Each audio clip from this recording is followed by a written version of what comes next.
বন্ধুগণ, সবাইকে নমস্কার। জয় যিশু।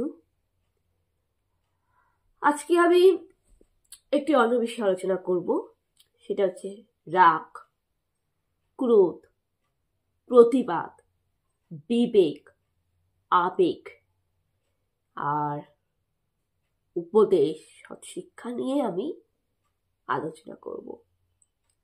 প্রথমে আসি হচ্ছে প্রতিবাদ, রাগ আর আবেগ নিয়ে। প্রতিবাদ নিয়ে শুরু হোক।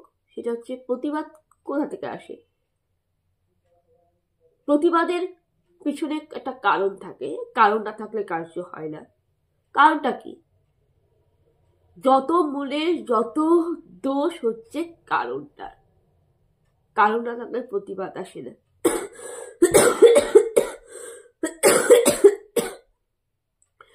কারণ না থাকলে প্রতিবাদ আসে না।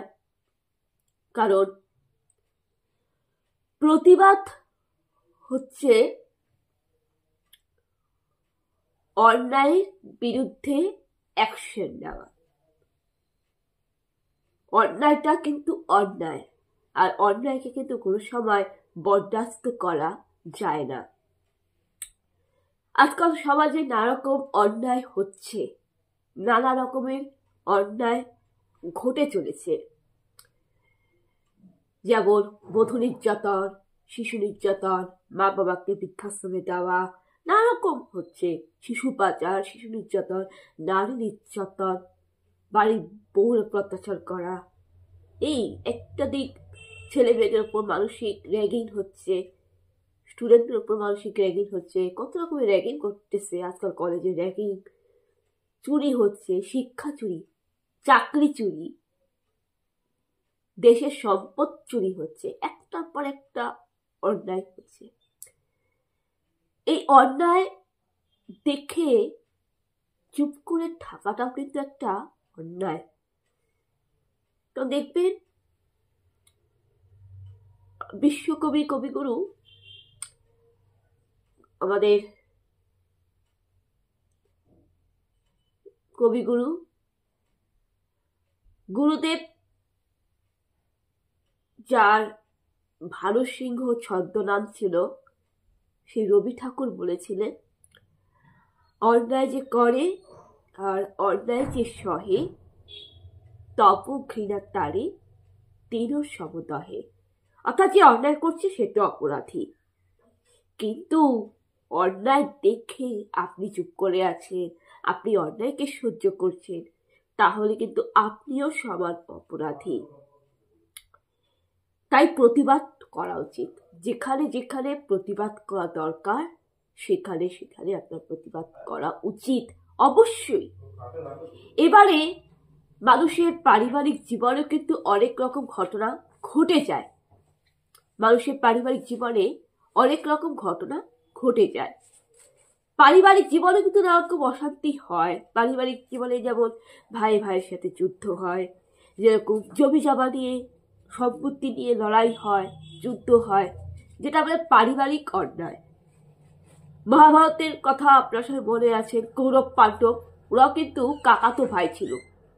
মানে ধৃতরাষ্ট্র আর পাণ্ডু, ওরা দুই ভাই, আর ওদেরই পুত্র হচ্ছে কৌরব আর পাণ্ডব।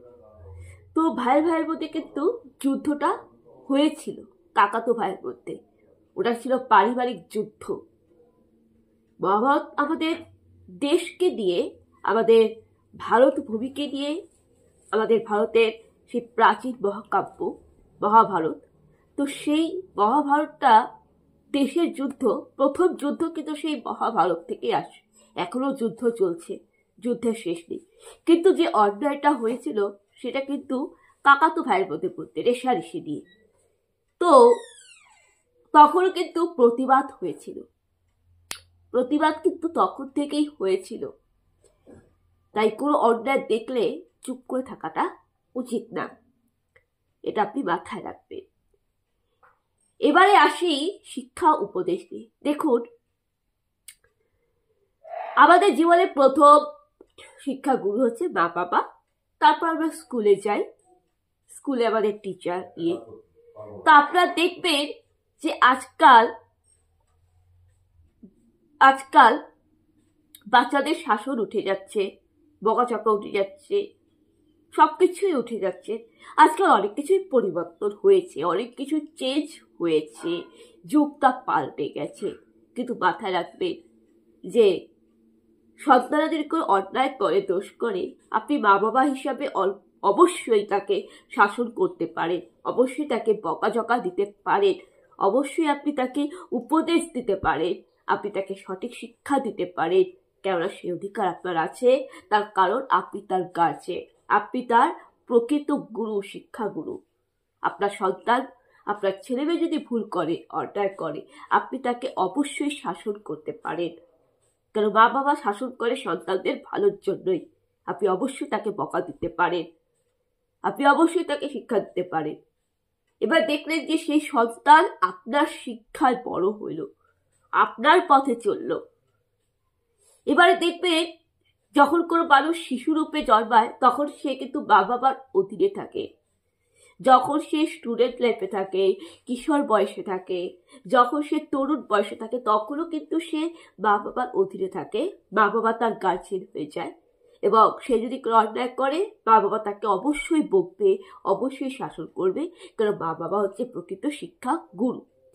এইবারে যখন সেই বাবা যখন একটু আধা বয়স্ক হয়ে যায়, পুরাপুরি হয়নি, আধা একটু 60-50-এর উপরে হয়ে যায়, এই 50 থেকে শুরু করে 60 বছর বয়স, আধা বয়স হয়ে যায়। যখন মা বাবার বয়স যখন আধা বয়স হয়ে যায়, যাকে বলা হয় ভদ্রলোক, ভদ্র মহিলা, তখন কিন্তু সন্তান তখন অ্যাডাল্ট হয়ে যায়। সেই সময় সন্তান দেশকে ভোট দেয়, সরকারকে ভোট দেয়। তখন সরকারকে যে ভোট দেয় সে সন্তান হচ্ছে দেশের প্রবীণ নাগরিক। আর যখন সেই সন্তান ছেলে মেয়ে প্রবীণ নাগরিক হয়ে যায় তখন সেই সন্তান অ্যাডাল্ট হয়ে যায়। যেরকম আপনার মা বাবারা প্রবীণ নাগরিকরা যেরকম অ্যাডাল্ট, আপনারা যেমন প্রবীণ নাগরিক, সেরকমই কিন্তু ছেলেমেয়েরা অ্যাডাল্ট হয়ে যায়।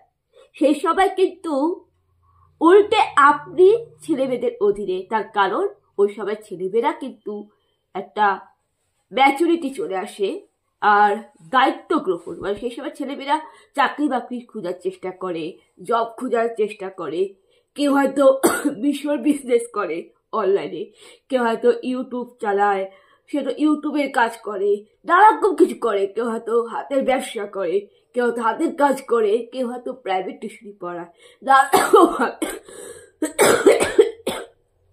কেউ হয়তো প্রাইভেট টিউশনি পড়ায়, কেউ হাতের কাজ করে, সেলাই করে, কেউ হয়তো ক্যাটারিং এর কাজ করে। তো নানা রকম ভাবে তারা 1200 টাকা, 1000 টাকা, 500 টাকা, তাদের সামর্থ্য মতো তারা অর্থ উপার্জন করে এবং নিজের পায়ে দাঁড়ায়, প্রতিষ্ঠিত হয় মা বাবাকে দেখাশোনা করার জন্য, পরিবারকে দেখাশোনা করার জন্য। অর্থাৎ আপনার সন্তানরা যখন অ্যাডাল্ট হয়ে যায়, দেশের নাগরিক হয়ে যায়, যখন আপনার সন্তানের বয়স যখন 20-র উপরে হয়ে যাবে, 22 হয়ে যাবে, 22 থেকে শুরু করে যখন 35, 36, 38 এরকম হয়ে যাবে, তখন সেই সন্তান কিন্তু চাকরি খোঁজার চেষ্টা করে, জব খোঁজার চেষ্টা করে, অথবা প্রাইভেট টিউশনি পড়ায়, অথবা নানা রকম ভাবে সে একটু কিছু করার চেষ্টা করে, সে কিছু না কিছু টুকটাক ছোট বড় কাজ সে কিছু করার চেষ্টা করে নিজের সামর্থ্য মতন, এবং অনেকে হয়তো কাজ করে কিছু টাকা রোজগার করে, নিজের পায়ে দাঁড়ায় আপনাকে দেখাশোনা করার জন্য, আপনার দেখভাল করার জন্য। এই সময় এই মুহূর্তে আপনি সন্তানের অধীনে, কেননা বুড়া বয়সী মানুষ সন্তানের অধীনে। রবি ঠাকুরের কিন্তু এই প্রবাদ বাক্য লেখা আছে যে ছোটবেলায় মা বাবার অধীনে, আর যৌবনে বরের অধীনে, বইয়ের অধীনে, বুড়া বয়সের সন্তানের অধীনে। তো এবারে আপনি যখন জোয়ান ছিলেন তখন আপনার সন্তান শিশু ছিল, সেই সময় শিশুরা আপনার অধীনে ছিল, আপনি শিশুদের গার্জিয়ান ছিলেন। আর শিশুরা যখন অন্যায় করতো তখন আপনি তাদের শাসন করতেন, এটা আপনার অধিকার।